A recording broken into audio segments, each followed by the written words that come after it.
Hello there, I'm Gloria Makarenko. So are you ready for adventure? Whether you're planning to hit the road with your family or dive into a chocolate tasting, you've come to the right place. This is Our Vancouver.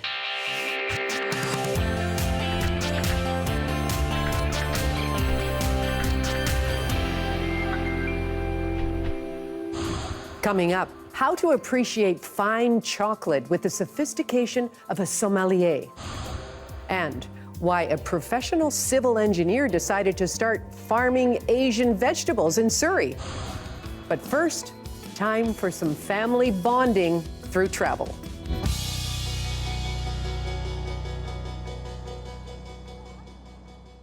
Now, the COVID pandemic upended many people's lives, including our next guests. But they hit the road, and they turned it into a successful YouTube channel that continues to grow. So with us today is Daryl Berden and his 11-year-old son, Cayden, and you can watch their travels on Van City Adventure.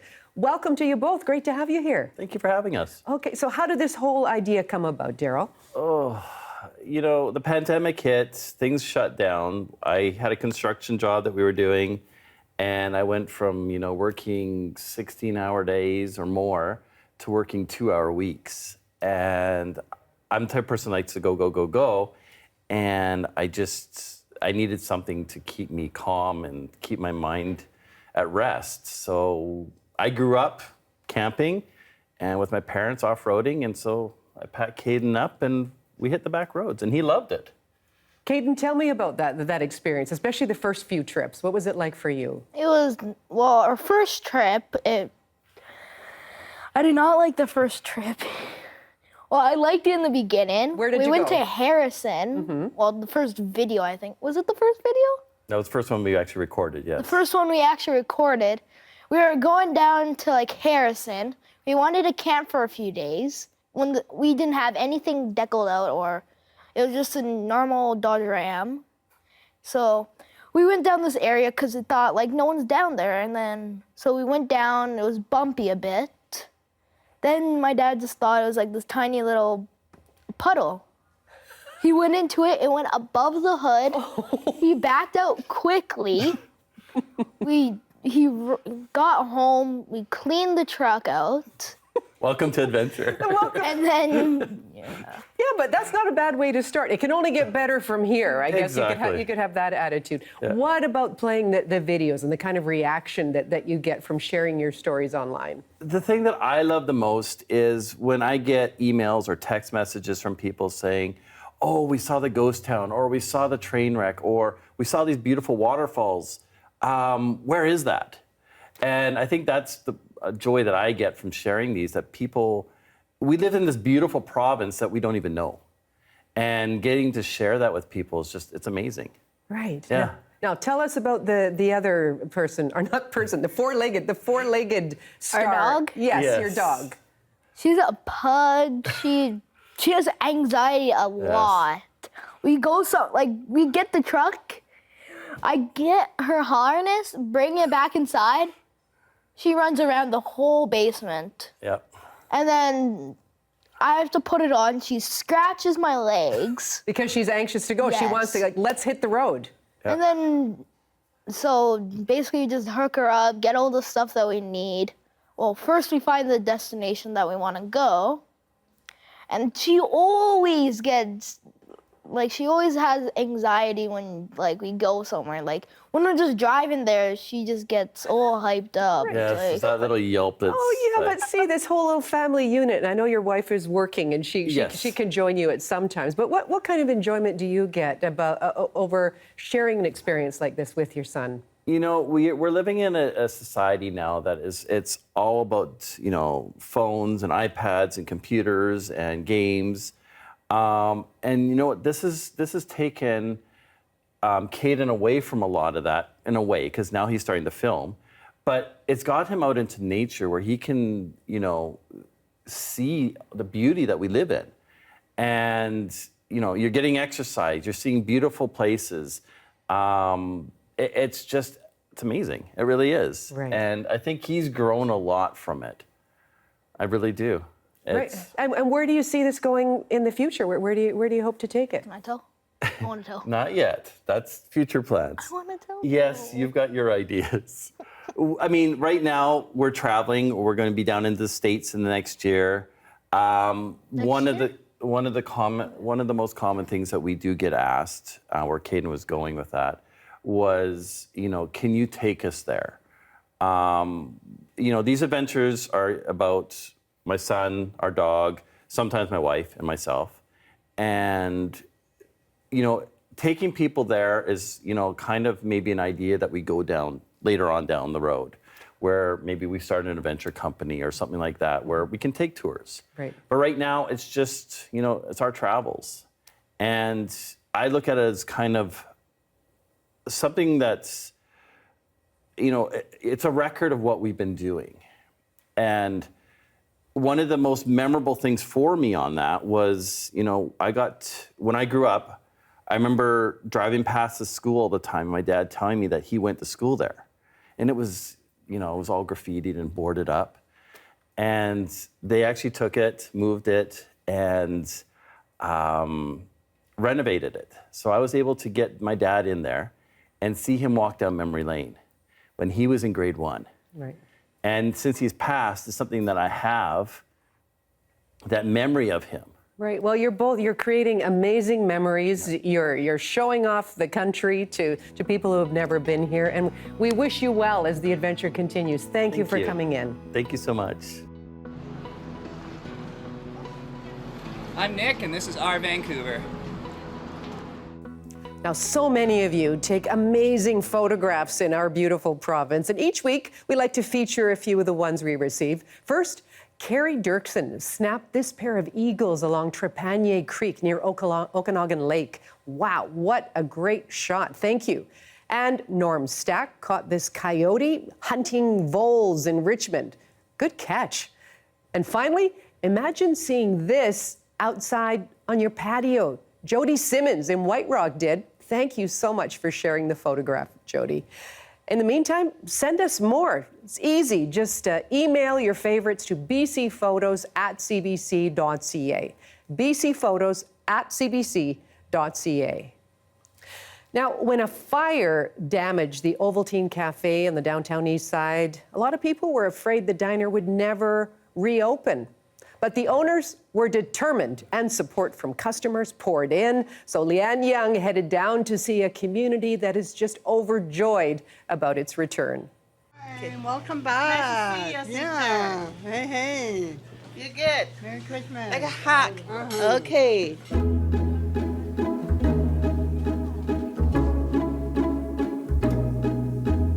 That's really family. Some people open the door, Mom, come home. Just you feel really, really warm.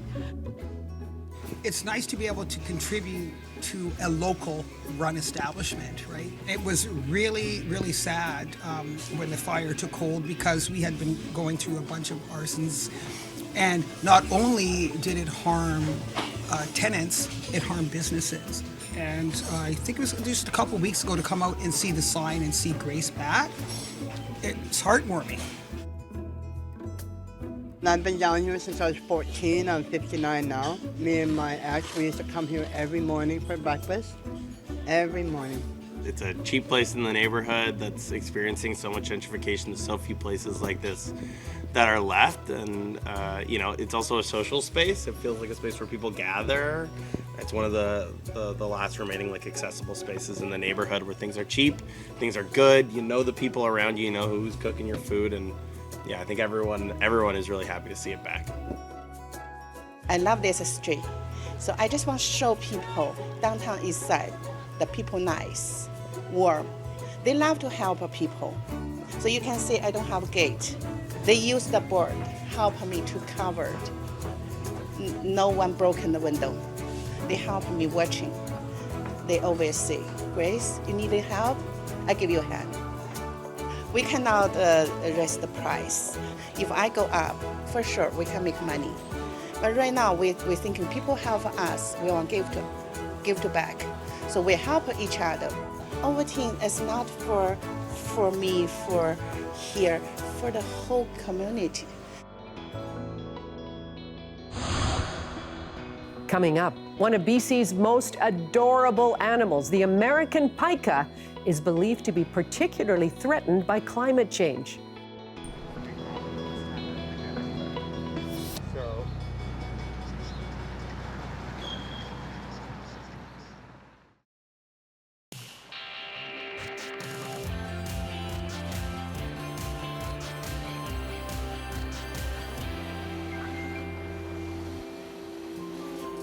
Whether you call it a pica or a pica, because both are correct, if you've seen these cute little guys in the wild, you probably considered yourself pretty lucky. Now, they are a mountainous species. They're found throughout BC's coast mountains and the Rockies. And I recently came across the coolest research project out of UBC Okanagan. It has picas, it has climate change and genetics. So I talked to the researcher, Kate Arpin. She just defended her master's thesis at UBCO, and her enthusiasm is infectious. Take a listen. To actually be able to be there and see the study species and see the study area and the area that ultimately you're working towards better understanding and hopefully in the future better protecting. So as part of the Russello lab at UBCO, she's been developing a new tool to better monitor the species. Living in the mountains and being so especially sensitive to temperature, many pica populations are believed to be especially prone to range shifts, where animals have to move because of climate change. And there's evidence some populations are already moving upslope. Research on US populations suggests they are in decline in some areas. As the climate warms, they have to keep moving up the mountain until there's just nowhere left to go. But as Arpin told me, since they are so sensitive, they can also act as a bit of a canary in the coal mine. And American picas are known as an indicator species. So by studying population characteristics, you can hope to get an indication of how environmental change might be impacting their ecosystem and therefore the environment that they live in. Now, right now, Parks Canada relies on occupancy surveys, where they count the number of hay piles that picas build as food storage for the winter, which is adorable. But this doesn't tell you nearly as much as genetic tools. So Arpin, along with collaborators like her supervisor Russello and Tony Einfeld at Parks Canada, have been developing a new kind of tool. The genetic monitoring tool was developed to include genetic markers that can look at a wide variety of different population characteristics, ranging from, for instance, differentiating between different individuals and looking at broad-scale patterns of connectivity.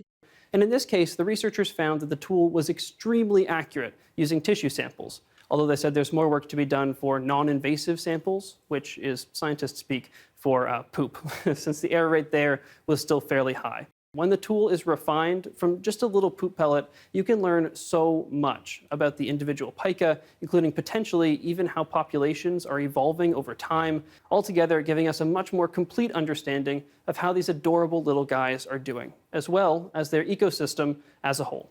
Darius Madavi, CBC News, Vancouver. Darius, thank you so much. You are watching Our Vancouver. I'm Gloria Makarenko. Now, when I had a chance to go into Cocoa Monk chocolates recently, it wasn't very busy in the store, so I was treated to a really interesting impromptu chocolate tasting, and I wanted to reproduce some of that here for you so you can realize that not all chocolates are created equal. And here to help us out is Paul Dincer. He's the founder and chocolate maker at Cocoa Monk. Paul, hello there and welcome. Hello, Gloria. Thank you very much for calling me, and thank you very much for remembering the experience. Well, it was an amazing experience, and I really have respect for the respect that you have for chocolate making as well. Let's talk a little bit about your chocolates and what makes them so special. Sure. So first of all, what differentiates us? We are a bean-to-bar company. We are not a commercial or confectionery version chocolate maker. So that differentiates everything. So I actually brought you a couple samples. So these are the commercial ones that we know as chocolate versus what we do. And I'm going to give you two little samples, one of each, to establish a reference point for your math to figure it out. Let's talk about chocolate tasting. We've talked about wine. Let's have a little chunk of this. Sure. So we've got we're not going to expose any brands or anything like that. So what is the general makeup of this chocolate bar? So this is a typical European bar. Is like 7-8%, and it's highly processed in like 3-4 different levels. So most of the nutrients in there are damaged. Just let it sit right now on your tongue. Don't chew. Like just at the beginning, you can chew a couple times, and then let it sit and observe. So what you are looking for, how it's behaved. Is there any saliva? Is there any change? Is there any transformation? Is there any clarity? And what you're going to see, nothing. that are going to be like very minimal movements. Yep. That's your mouth is informing you what you are eating is not a full healthy food. No, it is not full healthy, but it is saying chocolate, bing, bing, bing. Yeah, I'm getting absolutely. a little bit of that too, So- because they're it's Fantastic. So lovely. let's do the real deal in here. So this is a. I'm going to give you 90 actually, because that was 70, 80. No, 80. Okay, let's get go it. for Let's 80. get it out. And what you're going to see, behavioral pattern-wise, how this is going to be extremely different than what you are experienced just a minute ago. There we go. Okay, do the same thing. Just chew, chew, chew, and let it sit. So what you're going to see, all of a sudden your mouth is going to generate tons of saliva. And you're going to witness like change, transfer. Constantly, chocolate is moving and clear flavor profile, like nutty flavors, citruses, dark Beautiful, fruits. beautiful. And then when you finish, just pay attention how clean everything in your mouth. I'm not finished. Just take your time. Let's talk bonbons and let's talk flavors, because there's so many things you can put together here. And something that also fascinates me about your particular store is the variety of ingredients from the bars to the hot chocolate. What do you like to mix together? So what is very exciting for me is like any known familiar ingredients juxtaposing with some unexpected combinations. For example, yep. Which is going to create amazing experiences. I brought a couple of them, and one of my personal favorite of all time is Blue Moon, which is a blue cheese with candied pear. Blue cheese and candied pear in chocolate. And in your head, you're going to go like, I know the blue cheese, I know the pear, I know the chocolate, but the end result going to be totally unexpected. Okay, blue cheese. Another one? Tell me another. And then, so this is another one, is mango tequila with chili. This one right here. Yeah, I'm that's gonna called, tip this a that's little called Diablo. Wow. And then this is another very good one, is called Bananas Forever. Real fresh banana, real walnut, real red rose petals. I'm going for the Blue Moon, just Please. because I'm so intrigued. Paul, maybe give us a little idea about the popular products for gift giving, that type of thing. Sure, When you're coming in, you want to bring something that's going to Absolutely. make someone understand that this is special. Absolutely. So as you see that we have 3 groups in here, so they are actually addressing for 3 different palate types, like familiar, less familiar, and you've never been there groups. I've never been here group with a gorgonzola, pear, and yeah. chocolate. And this is a you've never been there group. If you slow down, Gloria, a little bit, you will see how much similar to this bean to bar experience. It's going to generate a lot of saliva because these are also not cooked. And there's no added sugar, so these are like very low calorie, everything is real, healthy and guilt-free indulgences for whole Christmas for you. That for Christmas, for birthdays, for Absolutely. any season at all. Paul, listen, thank you so much for coming in and for educating our palates a little bit about what to pleasure. appreciate about really good chocolate. Thank you. Thank you very much, Gloria.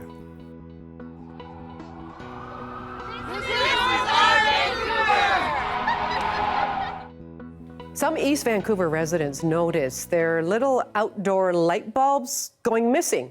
And when they checked their security cameras, they caught the culprits red-handed. So who were the thieves? Squirrels.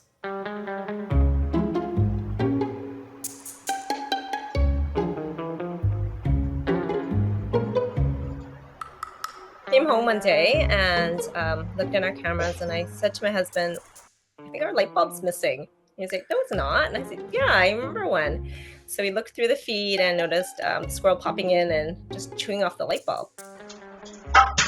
We didn't believe until we saw it, because last year when it happened, we thought someone came in and cut them, but we don't know for what reason. And then we opened the door and looked down and like, holy, the whole line was missing light bulbs. Then another friend said, oh, check your Facebook feed. Looks like it's happening around our neighborhood. And sure enough, when I logged in, I'm like, holy smokes, we're not the only ones. Earlier in the year, we noticed a couple of them missing. And a friend that lives down the road had suggested that maybe it was the squirrels. And then it felt like within the week, they were all gone, like 100 feet of string lights. And so we bought all new lights and put them up. I think my husband was gonna kill me. I bought like a decoy owl. It was my mission to have these lights for the summer. We were like spraying like natural rodent deterrents, like just trying anything to get them to not take our lights.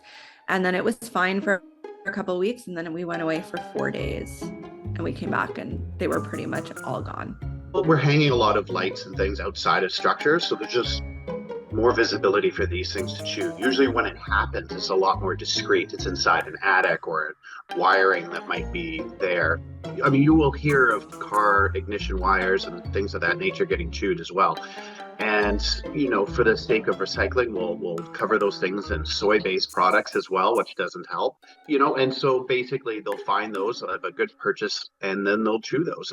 Squirrels will take and steal and nest with things as well. So, you know, from light bulbs to wedding rings, I've found all sorts of interesting trinkets that squirrels have decided to thief. I mean, it's so funny. It's annoying, but I think even rehanging them, there was a bit of a joke to it because I knew they weren't going to last. Tough times, I guess, if they're stealing light bulbs. Like, you know, they should have learned their lesson from last year because you can't eat them and they're big compared to nuts. Hey, Grant Lawrence here from CBC Music with an update for you on one of the best and most consistent hip-hop artists Canada has ever produced. And he comes from a town in the Maritimes called Enfield, Nova Scotia. I'm talking about Classified.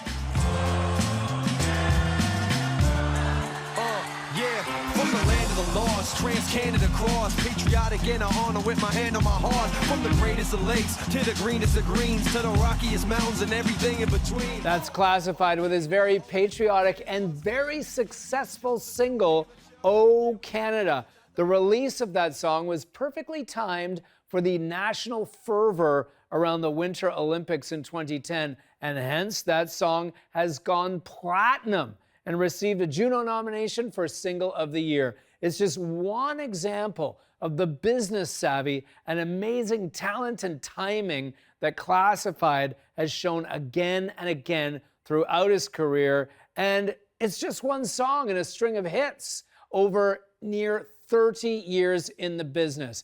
And that career absolutely exploded in 2013 with this hit that became one of the highest selling Canadian hip-hop singles of all time. No, I was a first-class rookie, taking out bullies in my all-black hoodie. Man of mystery, you know the history. Get it or forget it, cause poof, I'm out of here. I read the rules before I broke them. I broke the chains before they choked me out. And I paid close attention, really learned the code. Yes, that's Inner Ninja, which was a huge hit 10 years ago. That song won the Juno for Rap Recording of the Year and the Much Music Video of the Year. The song broke out internationally, and Inner Ninja has since sold 6 times platinum. Just amazing. And while that remains Classified's biggest hit, along there with David Miles, he has remained steady, prolific, and timely, releasing this next video by happenstance at the beginning of the pandemic. Something no one could have predicted, but wow, did this song strike a chord. I'm just trying to get my foot loose, and we've been dealing with the wrong things so long. The smallest things can make it right, that's why we hold on for some good news. I've been waiting on some good news. The clouds to part and let the light shine through. I wanna wake up to a better tomorrow. 'Cause I've had enough. Where is the trust? Where is the truth? It's about time for some good news. Gorgeous. That's Classified with Bria Isabel on the song Good News that became a kind of touchstone anthem of hope during the pandemic. So much airplay. This year, Classified has released one of his most personal songs ever. It's called Wonder. I wonder why I don't watch battle rap ever since Pat passed. Except his benefits, shout out to Organic for that, and everybody else who did planning for that. Y'all took my breath away like a panic attack. I wonder if the baby that we lost in my wife's belly was supposed to be my son. I wonder if it happened for a reason. It happened for a reason. My God, I still believe in, but I'm questioning these demons. I'm wondering.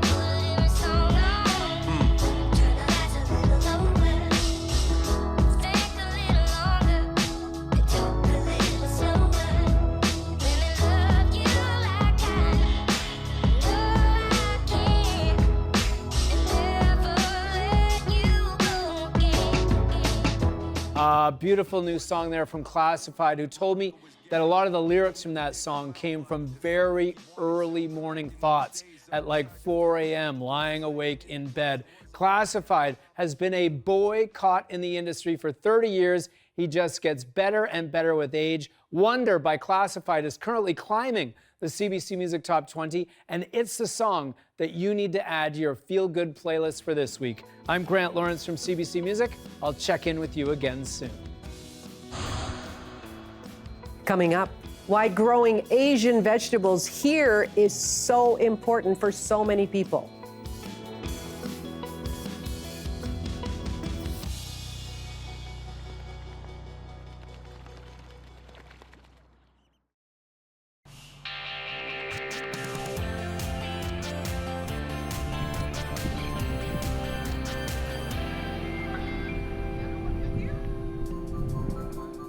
Hi there, welcome back to Our Vancouver. I'm Gloria Makarenko.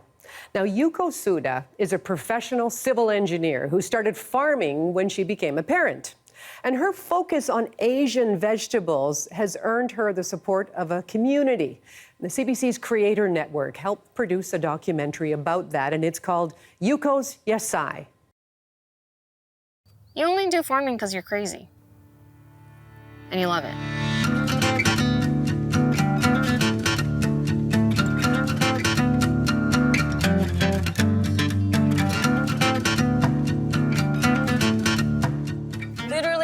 About a farm is difficult. It seems like sometimes everything is against you. Maybe you run out of water, maybe the weeds are just taking over the field, and sometimes it's just hot and it's really hard to work in that kind of environment. Because we don't use chemical pesticides and herbicides, that means everything is done by hand. We harvest by hand, we wash by hand, we pack by hand, and that takes a lot of work. At Brave Child Farms, our mission is to grow using ecologically responsible methods, but it goes really beyond that. It is about growing food that excites people, that is meaningful to people, and that's why we really focus on the Asian vegetables.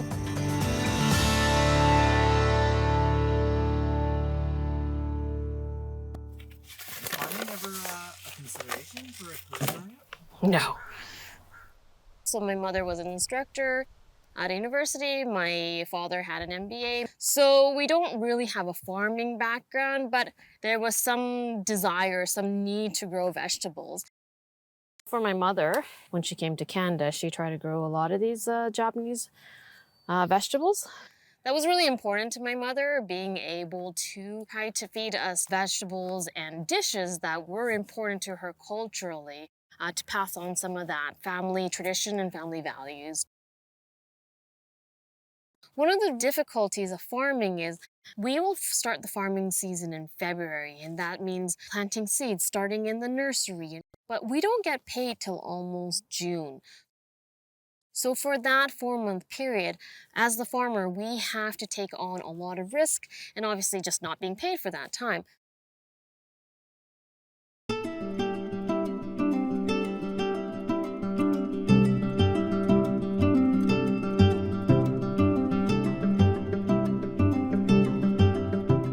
A CSA program, also known as a community shared or community supported agricultural program, it's a mechanism where a farmer sells a share of the season to the community. And in exchange, we give them the bounty from the farm.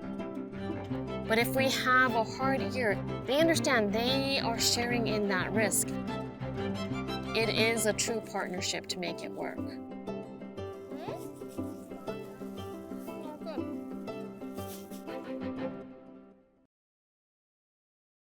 Today we have the last bits of the spring season and waiting for our favorite summer crops to pop by, like eggplants, tomatoes. I'm pretty excited for that. The CSA started about 7 years ago, and currently we are working for the past 3 years with Brave Child Farms in growing Asian greens. What we wanted to achieve was allow people to marry their interest in accessing local Asian vegetables with their interest in reaccessing and reaffirming some of their cultural practices. Yo, I like your sick shirt. Is that a dino playing basketball? For a lot of diasporic folks, food is the one daily gateway to accessing culture and also reminding people of home, reminding people of family, friends. My grandma and grandpa were farmers as well, and I think it's been kind of taught through the generations that we should move to, more white-collar jobs. So I think there has been that push from many of our parents to not go into farming.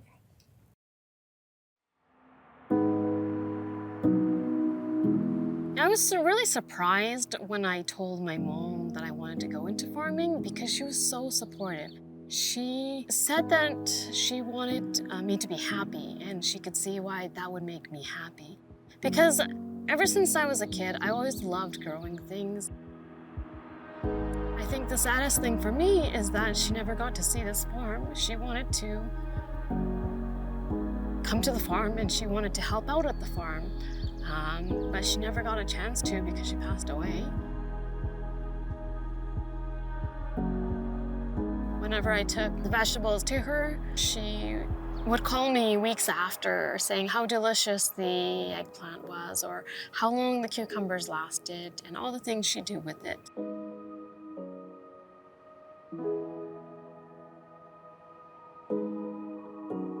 Getting into farming is easy. Starting a farm is, I think, easy. What's really hard is to continue to farm. I started the farm as almost a hobby, but it grew into something more meaningful. And what's amazing is that it's not just meaningful to me, it's meaningful to so many people because it resonates with something in them, whether it's because they have children and they want to share that vegetable with them, or maybe they're homesick and something about that vegetable gives them the comfort that they're looking for. It's definitely grown into something much, much bigger than I ever dreamed possible.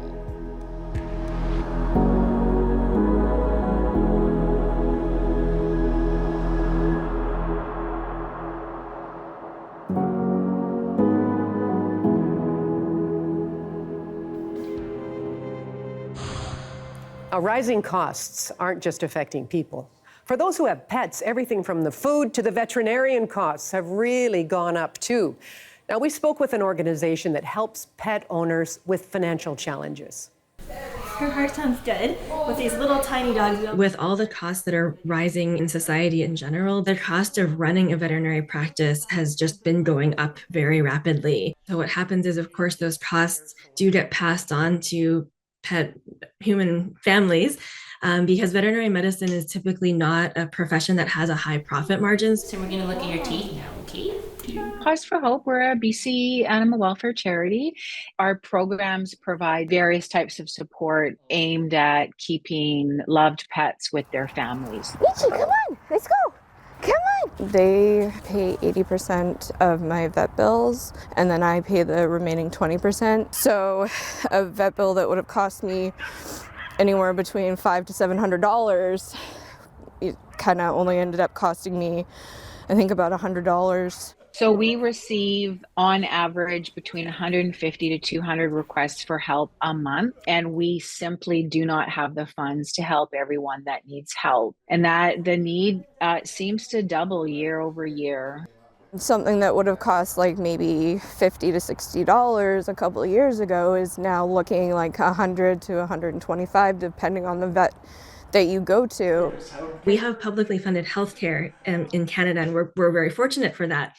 Because of that, I think sometimes people don't think about the cost of animal healthcare as much because they aren't used to seeing the cost of their own healthcare. So for pet guardians, we encourage planning ahead and looking into things like pet insurance, third-party payment plans, things that, can help bridge that gap where the vets do have to keep their doors open. They can't just give away services for free. Good girl. Nietzsche has gotten me up and out of the house, and I suffer with fibromyalgia and depression. And between the two, I didn't leave the house for the longest time. But now we're out all the time, and we've made so many friends because of her. Pet ownership is not a privilege that only some people should be able to benefit from.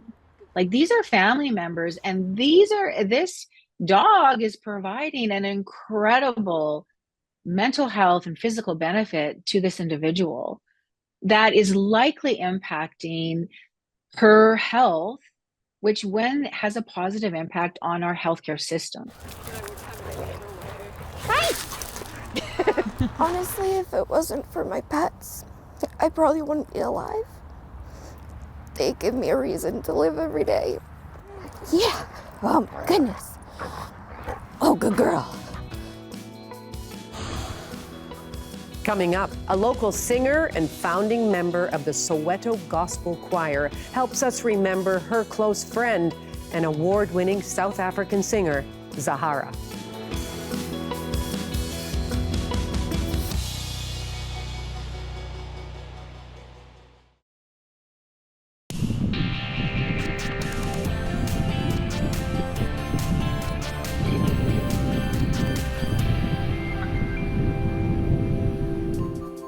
Hi, welcome back to Our Vancouver. I'm Gloria Makarenko. Now, fans of Afro-pop mourned the passing of award-winning South African singer Zahara, who died at the age of 36. She taught herself how to play the guitar at an early age and shot to fame in 2011 after releasing the album Loliwe.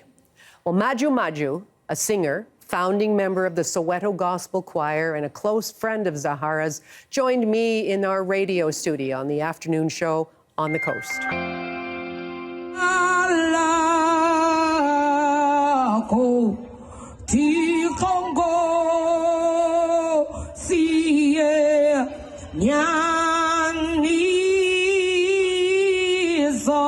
Maju Maju, thank you so much for being here. Thank you. That was kind of, it hit you in a sentimental way when you heard her voice, didn't it? Yeah, it did. Yeah, she was a good friend. She was like a sister also.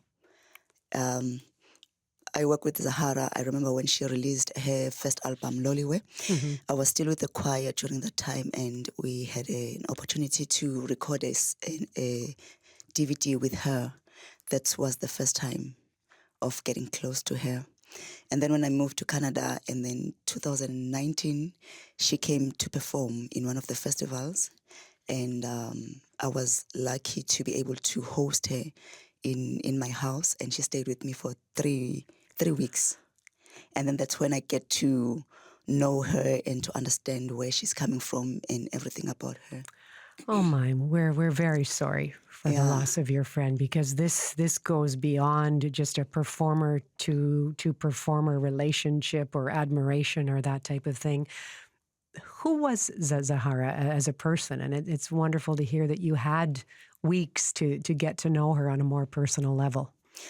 Zahara was a very strong person. She's been through a lot, but she carried herself. She made people laugh, regardless of what she was going through. She had a very strong character. And I remember when I lost my sister in 2022, she called me and she gave me words of encouragement, but at the same time, she lost her sister too. So for her to be able to do that for me, it was amazing. So she was very strong, and she had an amazing voice, and she has done really great job with her music. And she was a great inspiration for most South African, actually for most Africans all over the world, actually. She was really popular. Her music touched our souls. If you speak about Zahara, everybody knows her. And again, just on a personal level, and the time she spent here in Metro Vancouver and touched so many across this region as well. You got to spend some time with her. So what stands out to you from that time? Just connection with Vancouver and British Columbia. Her music most of the songs, some of the songs are in her native language. But people in Vancouver, they get connected to that music because of the rhythm, because of the soul of her voice. So everybody fell in love with her. It didn't matter whether they understand the language or not. The voice, the way she presented herself, she just connected with people. I remember when she was performing in Surrey, nobody knew about her. Some of people didn't know about her, but they just got connected, and everybody was so into her. And when she starts singing, you get good goosebumps. Now, from free haircuts to warm clothes, Oppenheimer Park hosted an annual pop-up clothing market. Organizers say the Vancouver Street Store gives hundreds of downtown Eastside residents a dignified shopping experience where they can pick and choose their own items. I want to say they do stretch, so 30, 32. Hi, my name is Carissa Landicho. I'm the Community Partnerships Lead, and I'm also the co-project lead for today's Street Store, which is happening here today at Oppenheimer Park. The Street Store is an annual pop-up, and so this year is the 10th year. And what it is the opportunity for residents of the community to be able to choose up to 10 gently used items. And the real goal here is a dignified shopping experience. The community has gone through a lot of adversities over the past 3 years, from, the opioid crisis to the street sweeps and the disencampments. So we just want to really have a day where we can have people take what they need, enjoy a hot meal, and just feel celebrated. Keep stacking. Okay, so you want burger? The hat is it's how people recognize me. We're going to serve about 700 today. It goes quick, it's fast, it's, the need is there. I'm proud. I'm proud of myself, the team, my fellow board members, and just anyone that's ever been involved on the sidelines or on the front lines. So what was really great this year for our 10th year is we were able to collaborate with Vancouver Community College with their hairdresser and barber school. Great. Beautiful day in BC.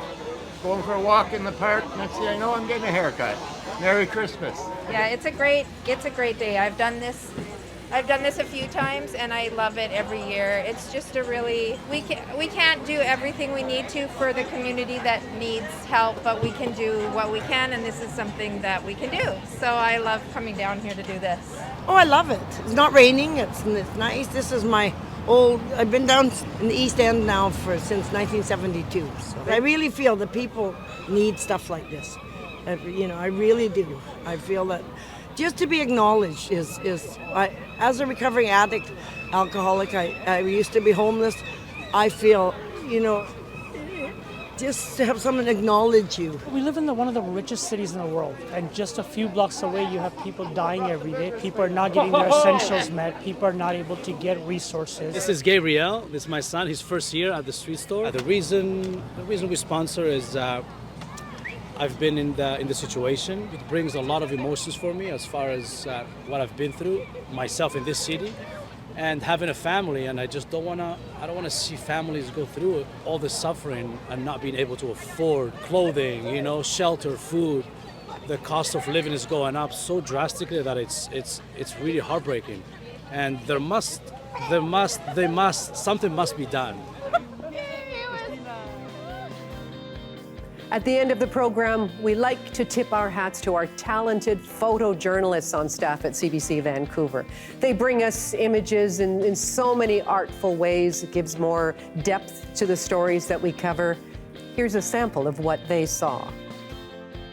And that's all for Our Vancouver for this week. I hope you can join me weekday afternoons on CBC Radio 1 for On the Coast. For now, bye-bye.